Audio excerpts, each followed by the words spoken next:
What's up, guys? Thanks for coming by to my countdown to Endgame, where I'm counting down the MCU movies leading into Avengers Endgame coming out the 26th. For this video, I'm doing something a little bit different. I'm going to take two movies and make it into one review. One, because I'm slowly running out of time. I got less than 2 weeks until Avengers Endgame does come out, so that only gives me a few more days to finish my countdown. And two, I believe these two movies work well as one review because they both take place a few months apart, even though they came out 3 years apart from each other. So without further ado, let's get started. You already know what I'm going to be talking about right behind me. Guardians of the Galaxy and Guardians of the Galaxy Volume 2. Guardians of the Galaxy, released in 2014. This movie is special and unique in so many ways in the MCU. This is the first movie to take us into the cosmic region of the MCU, learning that there's more going on out there than it is on Earth. Two, this is a comic book that not everyone was familiar with, and the results from this movie, phenomenal. I had no expectations for this movie at all. As far as the cast goes, we have Chris Pratt portraying Star-Lord Peter Quill, Gamora is played by Zoe Saldana, Dave Bautista is playing Drax the Destroyer, and then you have Bradley Cooper and Vin Diesel both portraying the voices of Rocket and Groot. And the villain is Lee Pace portraying Ronan the Accuser. Now, the main story of this movie is mostly the creation of the Guardians of the Galaxy, how they came together, how they got to know each other, pretty much the origin of this team, as well as the Power Stone, which is the Infinity Stone that Thanos eventually obtains. The movie begins in 1988, where we see young Peter Quill with his dying mother eventually being abducted by aliens. We flash forward 30-something years later. He's an adult after a certain artifact, which we find out is the orb, which is that Power Stone. After we meet Peter Quill and the orb, you eventually meet the rest of the Guardians of the Galaxy and how they all met up, and as well as many other characters. And there's a lot of actors that appear in this movie. There's Glenn Close as Nova Prime, Benicio del Toro is the Collector, John C. Reilly as Karen Gillan plays Nebula, and we get Thanos in this movie as well. His first appearance, he is the father of Nebula and Gamora. It had everything you would expect in an MCU movie. The action that you've seen before, the humor, just the interaction between the different characters, this is how the stakes are high for these certain characters, the conflict between them and the villain, just everything worked the way you expected to. The visuals were great too. The thing, in my opinion, what made this movie work so well was the cast and how they interacted with each other as these characters. This movie, the theme for me, at least for that group, was the interaction as a family and how they tolerate each other and then end up loving each other, because when they first meet, these are different personalities. These are misfits that don't belong together at all, and they fight, they quarrel throughout the movie. It's hilarious at times, it gets a little bit dramatic, and then at the end, they become a family. You can't. You'll die.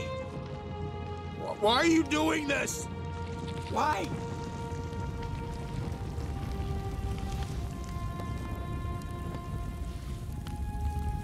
We are Groot.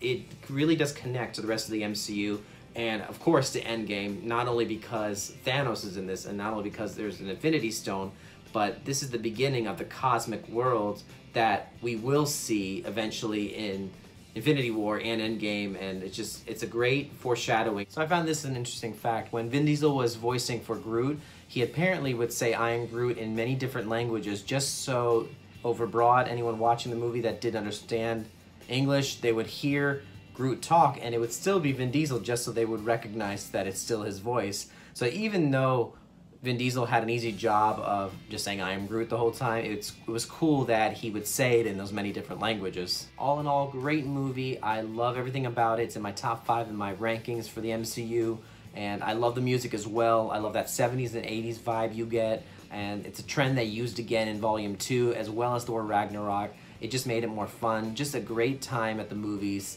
and just one of the best installments that they've had as we got towards the middle of the MCU. And now we go to the other side of the spectrum to Guardians of the Galaxy Volume 2. Now, this movie had a little bit of what the first one had. Great special effects, fantastic action sequences, the visuals are great. We have all of the cast back from the first movie. It starts off with them, it's about 4 or 5 months later, and we continue with the banter between all of them. Great chemistry as usual, and for a time during the movie, it seems good. But then later on, the team splits up on different adventures, and it just doesn't feel the same because they're not together. And I think that's, like I said before about the first movie, that's what made their bond so powerful and what made the movie so memorable and good.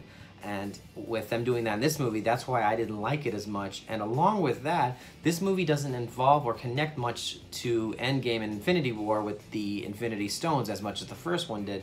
This one is more involved with Peter Quill and finding out who his father was, which is Kurt Russell playing Ego in this movie. I feel it is important to know about the backstories of our characters, but I thought about this, that this movie and this storyline in Volume 2, if they would have put this story, or at least some of it, in Volume 1, and have the story of the Orb in Volume 2, if they switched them both around, I think I would have liked it a little bit more. Aside from Kurt Russell, the other addition is also Mantis, who was played by Pom Klementieff. I know I'm mispronouncing that, but she was a good addition to the Guardians, and we do see her again later on in the other movies. I'll be honest with you guys, there's not really a whole lot I want to share about this movie, and it's not because I hated it. It was alright. It's just that this movie, with it being over 2 hours long, there's so many plots happening in this movie. You have Quill going after his father, learning about him.